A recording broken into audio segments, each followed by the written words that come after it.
શું થયું બેટા? કોણ તને ના પાડે જીન્સ પહેરવાની? બોલાય ને. એ ભાઈ એ શું જીન્સ નહીં પહેરવાનું? તો તું બી આજથી પછી ઓફિસે ધોતિયું મલમલિયું પહેરીને જજે, બરોબર છે? આ છોકરી ઉપર દાદાગીરી ના કરે બેટા. જીન્સ નહીં પહેરવાનું. તારા માટે હું નવું છે ને મસ્ત એક ફ્રોક મંગાવ્યું છે ઓનલાઈન અને સરસ સ્કર્ટ લાવી છું, એ પહેર. ચૂપ રે. મારે તો છે ને બેટા વહુ જોઈતી જ નહોતી, સમજી? મારે તો એક પાર્ટનર જોઈતી હતી જેની જોડે છે ને હું મોજ કરી શકું ને મસ્ત ફરી શકું. શું કહે છે બેટા? નોકરી કરવાની ના પાડે છે એમ? કોણ ના પાડે છે? તારા ઘરવાળો? આ ઘર મારું છે બેટા, તારે મારું માનવાનું, એનું નહીં, બરોબર છે? તને સારી નોકરી મળતી હોય તો તું તાર કર. શું ના નથી કરવાની એટલે શું? કયો તારો બાપો ને તારો દાદો કરોડોની જાયદાદ મૂકીને ગયો છે? નવરીના પડ્યો રહે છે ને માનો. તું તાર જોબ શોધ. કે મેં મા બાપે એને શું રસોઈ કરવા માટે ભણાઈ છે?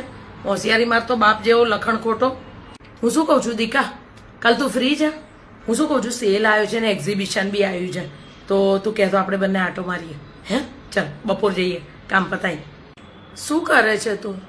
તું 2 કલાકથી વટાણા તુવેરો લઈ લઈને ફોલવા બેઠી છું. થઈ જશે બેટા. બૈરાનું આખું જીવન કામમાં જ જાય છે. આપણે મસ્ત ઊંઘી જઈએ, ચા પીને પછી 2 જણ ભેગા થઈને કરશું. ચલ ઊભી થા, ફટાફટ ઊંઘવાનું. ચલ. હું શું કહું બેટા, આ ડ્રેસ સારો લાગે છે? બરોબર માપનો આવી ગયો હે ને? તારે પહેરવો હોય તું પહેરજો. આ થોડો હેવી લીધો હે ને?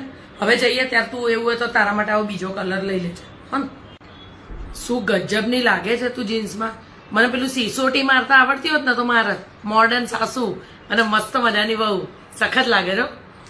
શું કહો છો બેન તમે એને? ભાઈ જો જયારે છોકરા લાવવા હશે ત્યારે લાવશે, એ બંનેનો વિષય છે, આપણા લોકોનો નથી, બરોબર છે? અત્યારના છોકરાઓને આપણે કઈ રોકવા ટોકવાની જરૂર નથી. એમને જે યોગ્ય લાગશે એમના પ્રમાણ કરશે. અને બેટા આ તો માસીએ કીધું, બરોબર છે? તને કોઈ કઈ બી કે ને તો તારે મારી પાસે ફોન કરાવડાવી દેવાનો. એ તારી અને મિહિરની પર્સનલ મેટર છે. એમાં કોઈ બી સગાવાલાએ કે મારે તાર પપ્પાએ પડવાની જરૂર નથી. ઓકે બેટા? તમારી જિંદગી તમારી રીતે જીવો. છોકરા લાઈન શું પછી અહીંયા આગળ કોણ કરશે? ત્યારે શું એ લોકો પોતે બંને એટલા મેચ્યોર્ડ હોય ત્યારે લાવશે છોકરા. અને આ બધી પંચાયત બંધ કરી દો બેન તમે. ચલો હેડો ઊભા થવા હતી. અંજા બેટા તું કામ કર. શું થયું બેટા? કેમ કપડાં ચેન્જ કરે? બહાર જતા હતા ને તમે લોકો? કોણ આવે છે? અરે નણંદ આવે એટલે તમારા લોકોએ બહાર જવાનો પ્રોગ્રામ કેન્સલ કરવાનો? એવું ના હોય બેટા. તમે લોકો બહાર જાઓ અને ઘરે હું ને પપ્પા છીએ ને, અમે લોકો જમાઈને જોઈ લઈશું. તમારા લોકોનો કોઈ બી પ્રોગ્રામ એ લોકો માટે ચેન્જ ના કરતા. મારા સમજે. ચલો ફટાફટ રેડી થા. ચલ મારા દીકરા ફટાફટ રેડી થા. એ તું બી રેડી થા. ચલ ફટાફટ. બેન આવશે તો હું ઘરે જ છું. જાઓ બેટા, મોજ કરો.